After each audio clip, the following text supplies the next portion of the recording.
Olá! Certamente há momentos da nossa vida que talvez nos desesperamos, achando que as coisas elas não estão acontecendo do modo como nós imaginávamos que elas deveriam acontecer. Há tempos tenebrosos em que a maldade parece prevalecer e a bondade se demonstra quase sufocada. Há períodos obscuros na história humana nos quais a arrogância, o ódio e a maldade parecem prevalecer, e o amor, a bondade e a justiça parecem desaparecer completamente. Eu fico imaginando o que deve ter passado na mente de muitos crentes verdadeiros na época do governo nazista na Alemanha.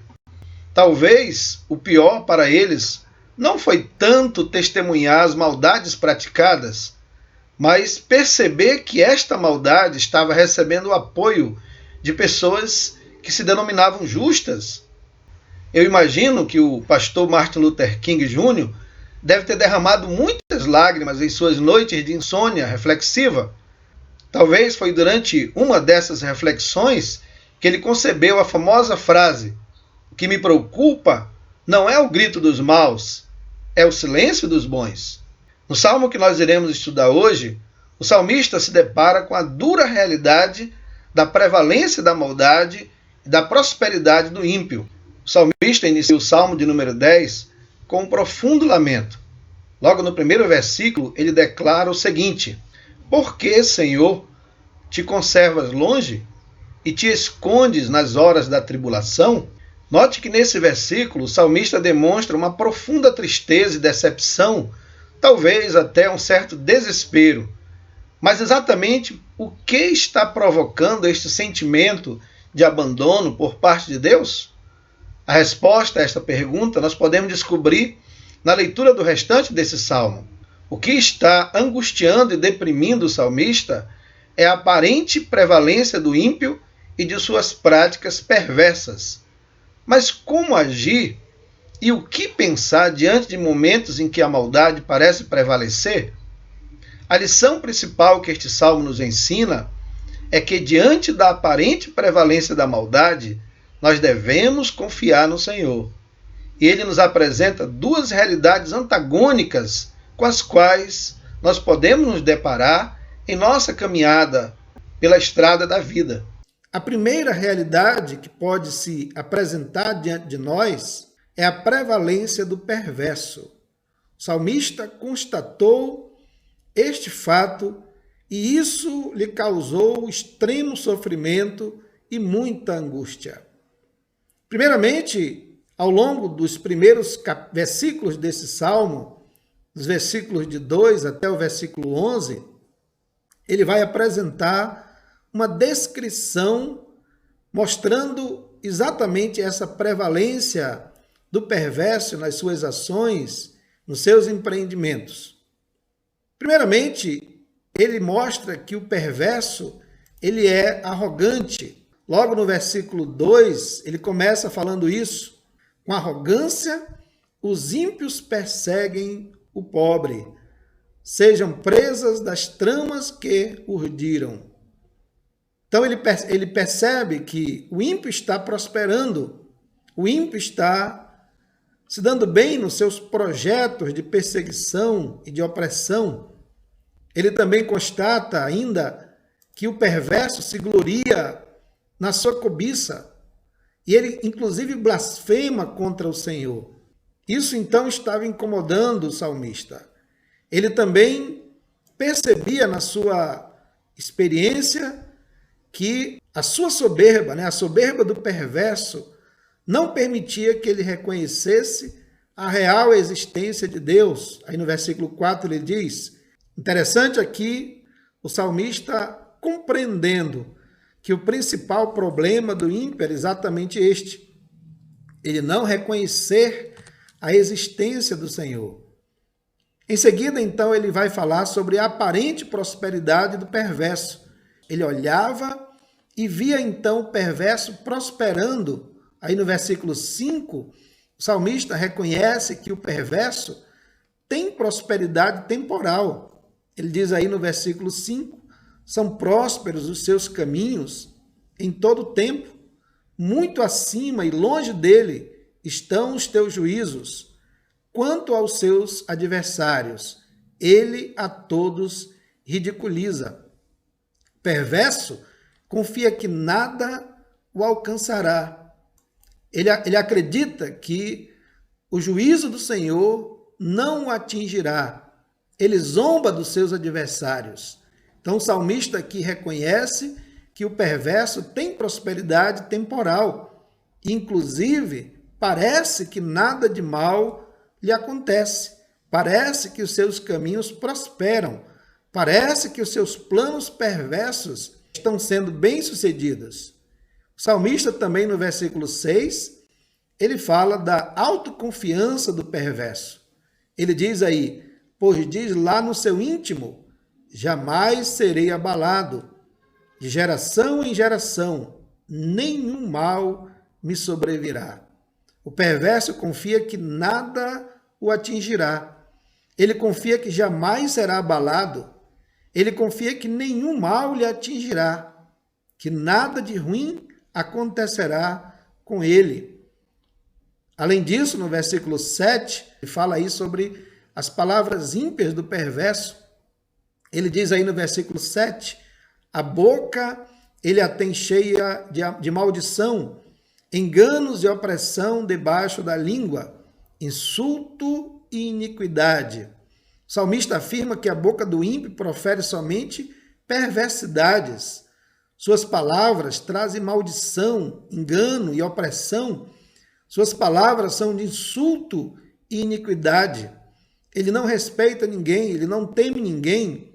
Suas palavras, então, são insultuosas em relação àqueles que estão ao seu redor, em relação, inclusive, aos seus pares.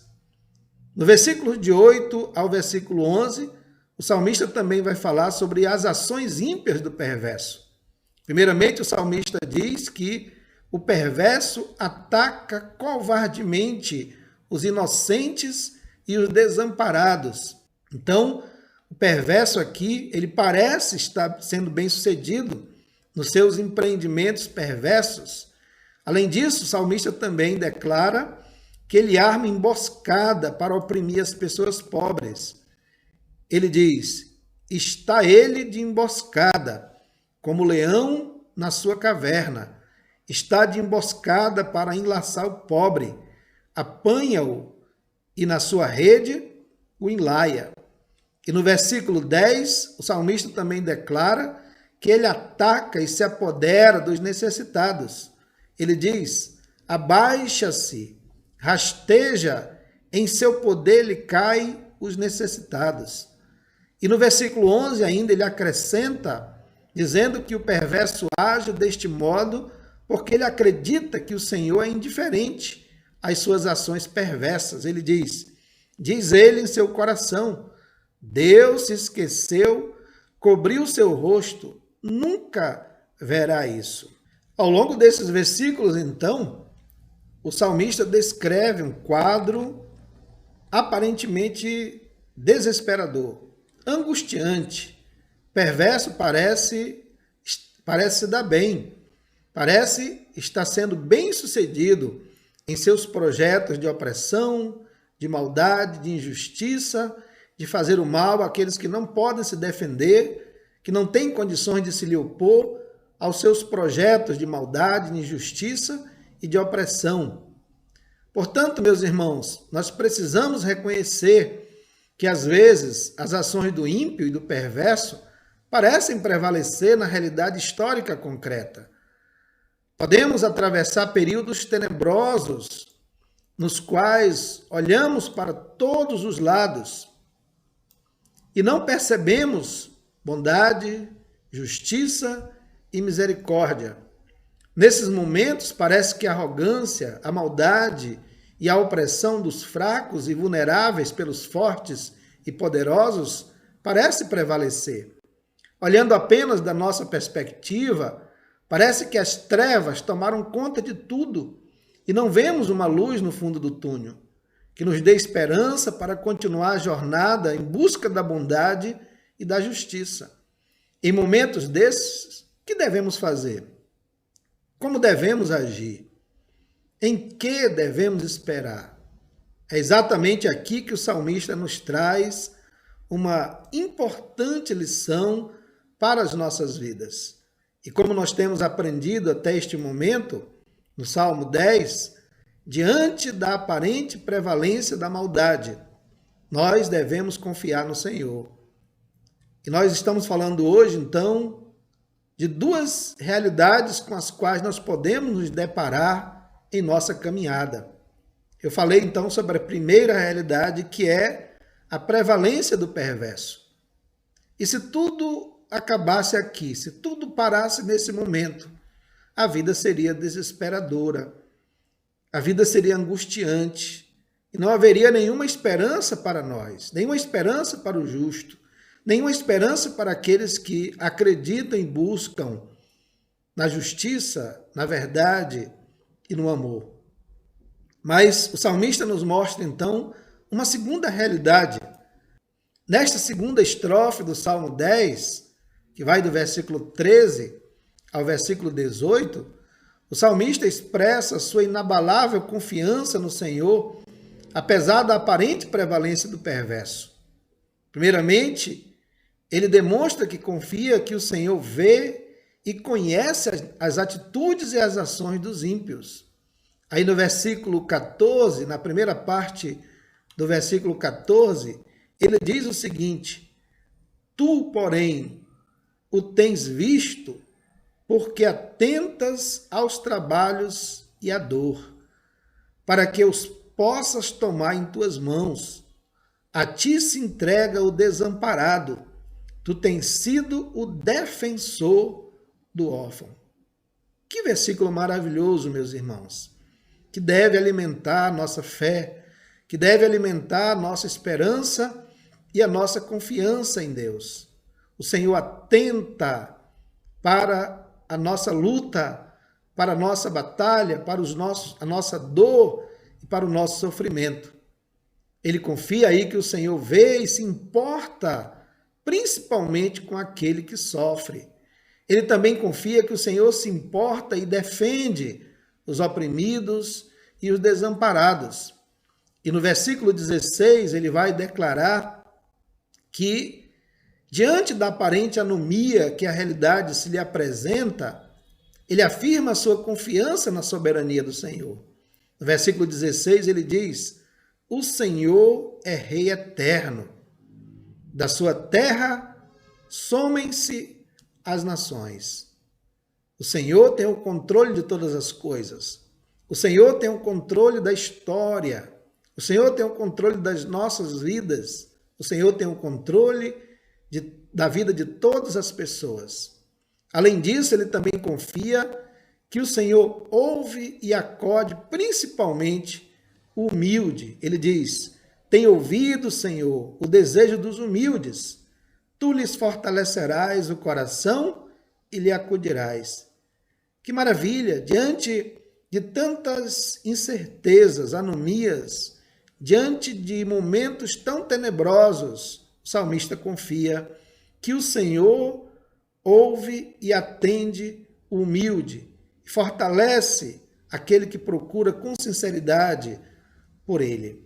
Finalmente, o salmista confia que o Senhor fará justiça, principalmente aos fracos e aos mais necessitados e oprimidos.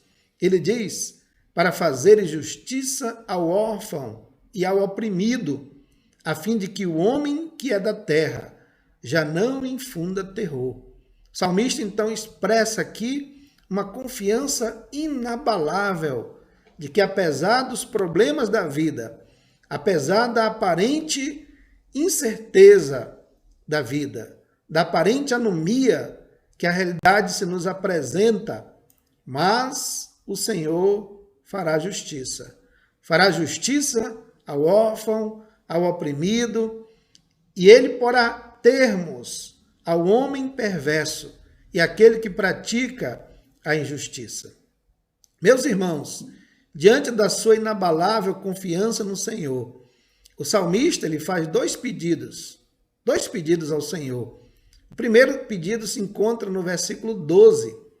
Primeiramente, ele pede que o Senhor haja em favor do pobre.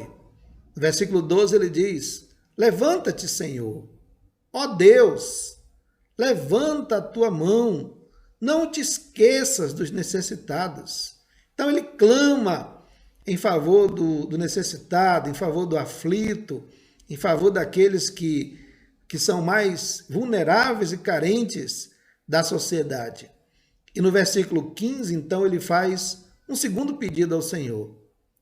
Ele, em segundo lugar, ele clama que o Senhor impeça as ações perversas dos ímpios, principalmente contra os fracos e os indefesos. Ele diz: quebranta o braço do perverso e do malvado, esquadrinha-lhes a maldade, até nada mais achares. Portanto, meus irmãos, em meio à mais aparente prevalência da maldade, do ódio e da injustiça, nós precisamos confiar completamente no Senhor e na sua ação soberana. Precisamos confiar que a maldade e a injustiça não prevalecerão para sempre. Precisamos confiar que no tempo certo o Senhor agirá para pôr fim à arrogância, à maldade e à opressão no mundo. Precisamos confiar que o Senhor não desamparará aquele que o busca com o coração humilde e contrito. Precisamos confiar que antes de se fecharem as cortinas do palco da história, o Senhor se manifestará para trazer o triunfo da paz, da justiça e da verdade. Então nós aprendemos nesse salmo que nós podemos sim enfrentar tempos tenebrosos nos quais a arrogância, o ódio e a maldade parecem prevalecer e nos quais o amor, a bondade e a justiça parecem estar sufocadas. No Salmo 10, nós aprendemos então que diante da aparente prevalência da maldade, nós devemos confiar no Senhor. E esse salmo nos mostra então duas realidades antagônicas com as quais nós podemos nos deparar sim na caminhada da vida. Primeiro ele nos descreve situações nas quais parece ocorrer a prevalência do perverso, nas quais a maldade e a injustiça parecem prevalecer. Mas ele nos mostra também que é necessário os momentos de confiança no Senhor.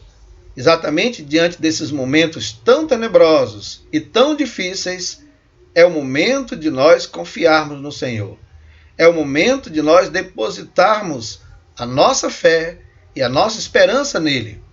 Perceber a arrogância, a insensatez e a maldade no mundo não deve nos levar ao desespero, mas sim a confiança no Deus soberano, justo e bondoso, no Deus que nunca desampara o aflito e o necessitado, mas no tempo certo ele se levantará para julgar sua causa contra o perverso e trazer a paz, a verdade e a justiça para sempre. Diante dessas certezas, nós devemos depositar a nossa fé e a nossa confiança. Muito obrigado.